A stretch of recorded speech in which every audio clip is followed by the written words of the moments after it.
Good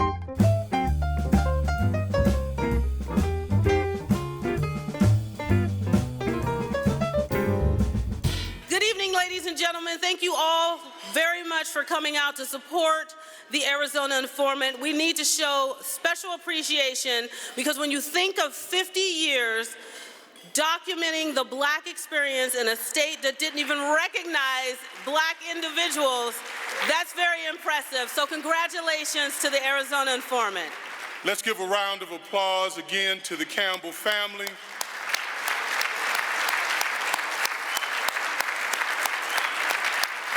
And let's start by introducing the first four of our awardees: Reverend Dr. Bernard Black, Milton Cannon, Councilwoman Christine Ellis, and Booker Evans.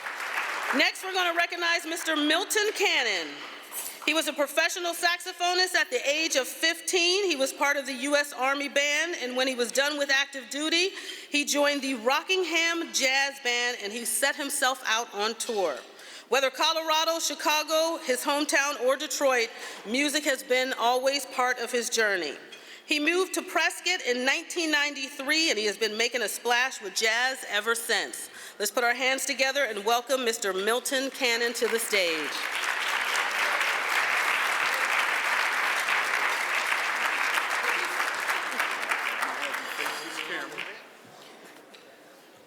A few words. This is a great honor for me to receive this award. It's the second occasion in my life that I really felt it came from the heart. The first occasion I had to feel this honored was in Denver, Colorado in 1984 when I was able to book all of the entertainment for the NAACP convention. And I feel no less honored here tonight to receive this award, and I'm very thankful for it. The only thing that I would like to leave you with, and I'm not a funny person, I don't know jokes,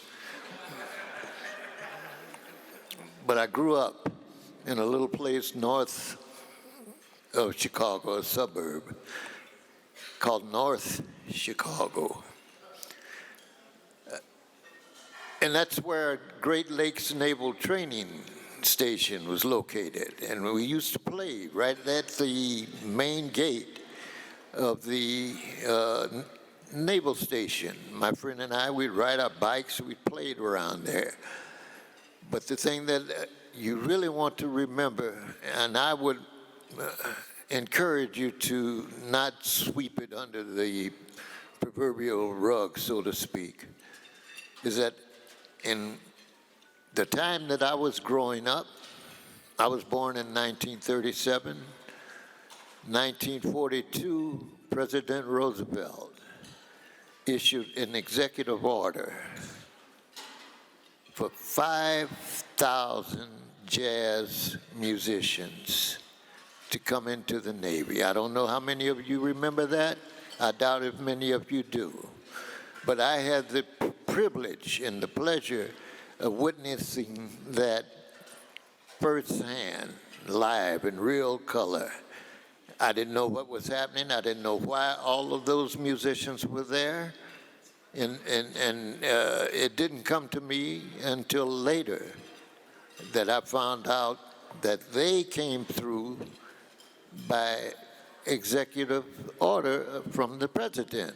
Now, what makes it significant is that these 5,000 jazz musicians were used to desegregate the Navy.